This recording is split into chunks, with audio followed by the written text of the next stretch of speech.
Line Arabian dates. இப்போ அது line லயனா டே. இது தரும் ஆரோக்கியம் இயற்கையானது. லயன் லயனா பிரீமியம் டேட்ஸ். எந்த சமையலும் ருசி தேடும் ரகசியம். 20 ரூபாய். குக்கர் விசில மறந்து உணவு வீணாகி போச்சா? இனி அந்த கவலையே வேண்டாம். வழங்குகிறோம் உலகின் முதல் விசில் கவுண்டர் குக்கர், புதிய அல்ட்ரா குரோனோ. அல்ட்ரா என்றால் ஆரோக்கியம்.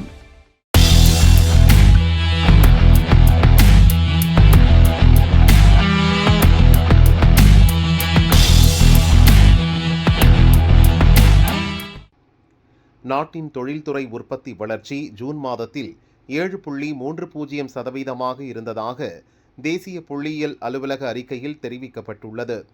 கடந்த மே மாதத்தில் 5.10% இருந்த நிலையில் ஜூன் மாதத்தில் 7.30% உயர்ந்துள்ளது. தயாரிப்பு துறையில் 7.80% வளர்ச்சியும், மின்சாரம் மற்றும் எரிவாயு விநியோகத் துறையில் 10.60% வளர்ச்சியும் இதற்கு முக்கிய காரணமாக அமைந்தது.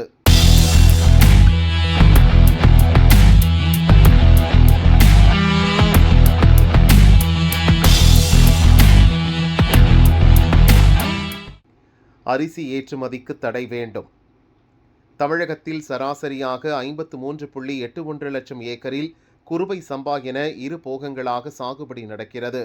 டெல்டா மாவட்டங்களில் இருந்து 48%, ஈரோடு, சேலம், கள்ளக்குறிச்சி, கரூர், நாமக்கல் மாவட்டங்களில் 19% நெல் உற்பத்தி ஆகிறது.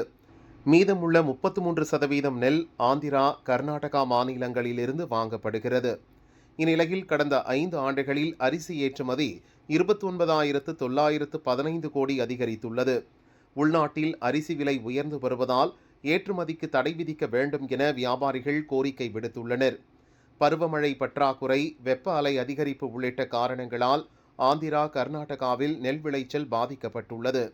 இதனால் நெல், அரிசி வரத்து பெருமளவு குறைந்துள்ளது. இதனால் அரிசி விலை அதிகரித்து வருகிறது.